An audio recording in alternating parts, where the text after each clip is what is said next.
Assalamualaikum warahmatullahi wabarakatuh. Welcome back to my channel. Teman-teman, bagaimana kabarnya hari ini? Mudah-mudahan dalam keadaan sehat walafiat ya. Atau mungkin ada yang sedang diuji sakit oleh Allah SWT. Mudah-mudahan segera lekas sembuh dan serta dikasih kekuatan serta kesabaran.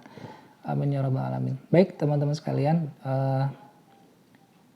di video kali ini saya akan menyampaikan cerita gitu ya, alasan mengapa saya resign dari perusahaan setelah 16 tahun bekerja lamanya yang tidak pernah pindah-pindah perusahaan. Jadi teman-teman sekalian, ada dua faktor internal dan faktor eksternal yang menjadikan alasan saya resign dari perusahaan. Dan yang ingin saya sampaikan hanya faktor internal saya saja, dari pihak saya sendiri gitu ya, alasan mengapa seperti itu. Dan sebelum saya menyampaikan alasan internal saya, kenapa saya resign dari perusahaan, yang ingin saya sampaikan kepada teman-teman sekalian adalah kita harus berpikir matang-matang, kita pertimbangkan matang-matang kenapa kita harus resign dari pabrik, ataupun kita memilih resign dari pabrik. Saya pribadi mempertimbangkan hal itu secara matang-matang. Jadi apa maksudnya secara matang-matang, supaya tentunya kita tidak menyesal di kemudian hari gitu ya. Pusing, nggak ada lagi pemasukan, sedangkan pengeluaran tiap hari ada. Itu yang begitu pasti pusing gitu ya. Nggak ada bekal, pengeluaran ada terus seperti itu. Gimana? Pasti pusing yang begitu. Nyari kerja susah sekarang itu ya. Nah, pertimbangan saya adalah saya tahu betul kondisi saya, bahwasanya saya untuk hutang alhamdulillah terkendali, tidak dikejar-kejar hutang seperti itu ya. Pasti insya Allah saya mampu bayar, karena terukur seperti itu. Saya tidak memaksakan membeli sesuatu kemudian saya pusing nyicil, enggak begitu. Kemudian perhatikan juga apakah kita punya bentuk lain hutang seperti cicilan seperti itu ya. Cicilan berapa kali lagi, itu pun harus kita pertimbangkan seperti itu. Kalau kita nggak ada pemasukan, bekal pun nggak cukup, sedangkan cicilan itu harus kita bayarkan setiap bulannya misalkan, kan itu pusing juga, mengundang penyakit yang begitu ya. Kemudian pertimbangkan juga bekal gitu ya, sehari-hari ya. Kita kan untuk gajian misalkan 2 minggu sekali, sebulan sekali, itu kan tentu kita ada pemasukan untuk makan kita sehari-hari. Bayangkan kalau misalkan kita resign ya, kalau kita resign sedangkan kita pun untuk mengandalkan saldo BPJS ketenagakerjaan saja tidak bisa, karena misalkan nominalnya sedikit, nggak terlalu banyak pun ya, lama-lama juga habis gitu kan. Yang begitu kan pasti pusing juga, harus dipikirkan. Jadi harus dipikirkan matang-matang sebelum kita resign seperti itu. Saya pribadi pun mempertimbangkan hal itu. Baik, selanjutnya yang ingin saya sampaikan teman-teman, mudah-mudahan ini sekaligus menjawab beberapa pertanyaan teman-teman ke saya yang belum saya jawab gitu ya. Penasaran, kenapa udah lama, sayang banget 16 tahun, THR aja udah 2 bulan gaji, lebih malah gitu ya. Sayang banget seperti itu, udah karyawan tetap lagi ya, kenapa resign seperti itu. Baik, saya sampaikan alasan internal saya, versi alasan internalnya ya. Yang ingin saya sampaikan, yang pertama adalah saya merasa tidak mampu untuk mengejar target yang harus dicapai, yang ditargetkan oleh perusahaan. Misal, kamu kerjakan ini ya, sebulan ini target harus selesai. Nah, faktanya saya nggak mampu, dan saya merasa tidak enak dengan atasan karena ketidakmampuan saya mencapai target. Gitu, saya merasa nggak enakan orangnya, itu seperti itu. Jadi alasan yang pertama itu yang ingin saya sampaikan, sudah tidak merasa sanggup untuk bekerja mencapai target yang diinginkan oleh perusahaan. Jadi kemampuan saya tidak cukup mampu ya untuk mencapai target. Kemudian alasan yang kedua adalah apa ya? Alasan yang kedua. Jadi alasan kedua itu, saya merasa tidak fokus semenjak saya punya usaha sampingan jualan gitu ya. Jualan saya kan ada 2 ya. Produknya, jasa dan juga barang. Jasanya apa? Seperti pencairan saldo BPJS ya sebagian maupun seluruh ketika memenuhi persyaratan saya bisa bantu tuh pencairan BPJS Ketenagakerjaan.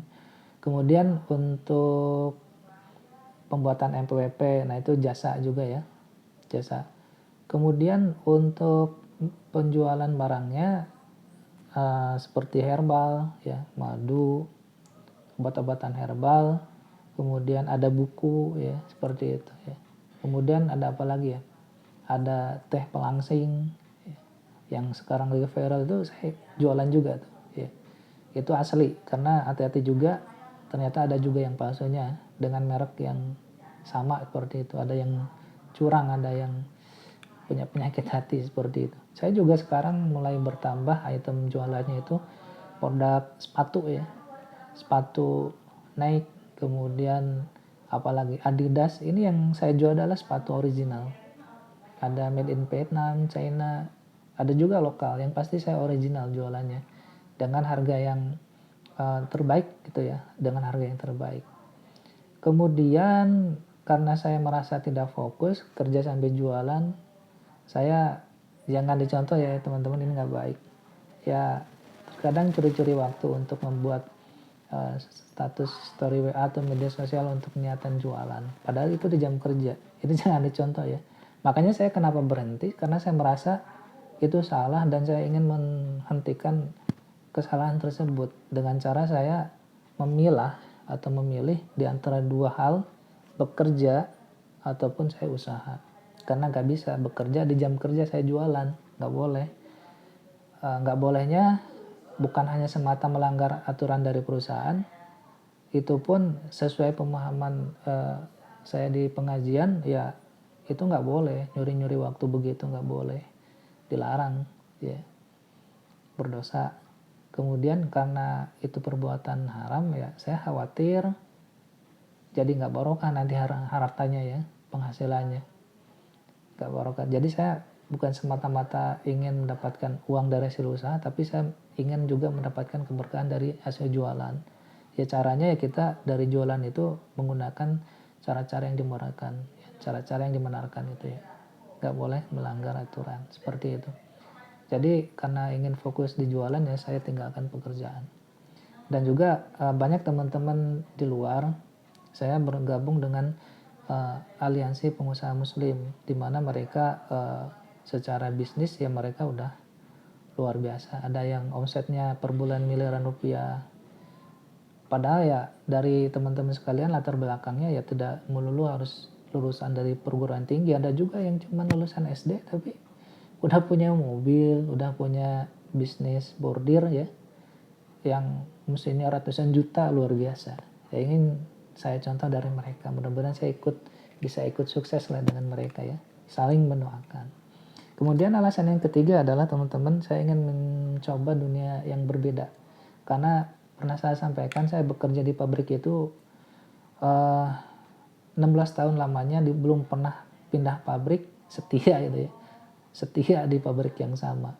Jadi gimana sih rasanya jadi pengusaha ya kan, seperti itu. Ternyata ya cerita dari teman yang lebih dulu resign, yang namanya usaha itu ya berbeda dengan dunia pabrik yang dimana penghasilan udah pasti 2 minggu sekali gajian, sebulan sekali gajian, seperti itu. Yang namanya usaha itu fluktuatif itu kan, gak menentu, bisa jadi dapat bisa jadi enggak, seperti itu. Jadi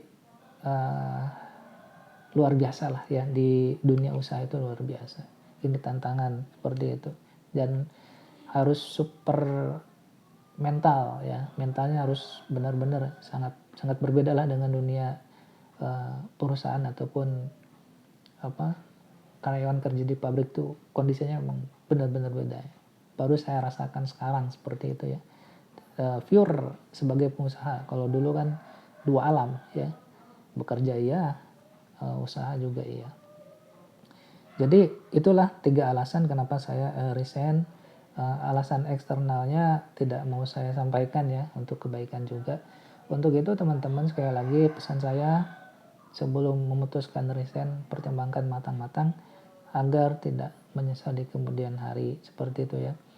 Dan selanjutnya kalau misalkan video ini bermanfaat, ya jangan lupa untuk like, komen, subscribe, dan juga aktifkan lonceng notifikasinya untuk mendapatkan informasi video terbaru dari saya. Sekian, terima kasih. Assalamualaikum warahmatullahi wabarakatuh.